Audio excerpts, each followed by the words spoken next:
Hey everyone, and welcome back to Bible Talk. Since it is the holidays, I thought I would remind everyone of Matthew 5:13, which says, "You are the salt of the earth, but if salt loses its saltiness, how can it be made salty again? It is no longer good for anything except to be thrown out and trampled underfoot." And Mark 9:50, which says, "Salt is good, but if it loses its saltiness, how can you make it salty again? Have salt among yourselves and be at peace with each other." Jesus calls us to be the salt of the earth, but to be salt, we need to know what salt does.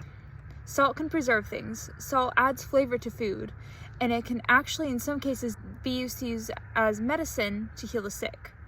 However, when salt gets into fresh wounds, it burns and can actually make the wound worse. And salt also dries things by taking out all of the moisture, which can be good sometimes, but in other cases, it could be very harmful. During this time, we need to remember the parable of the sower. In Matthew 13:3-9, Jesus says, "A sower went out to sow, and as he sowed, some seeds fell along the path, and the birds came and devoured them. Other seeds fell on rocky ground where they did not have much soil, and immediately they sprang up, since they had no depth of soil. But when the sun rose, they were scorched. And since they had no root, they were withered away. Other seeds fell among thorns, and the thorns grew up and choked them. Other seeds fell on good soil and produced grain, some 100-fold, some 60, some 30. He who has ears, let him hear." For those who don't know what a sower does, a sower is someone who plants seeds and spreads seeds.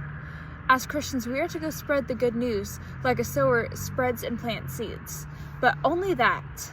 We are not the ones who grow the plants, nor harvest the seeds that have grown into plants. We plant them.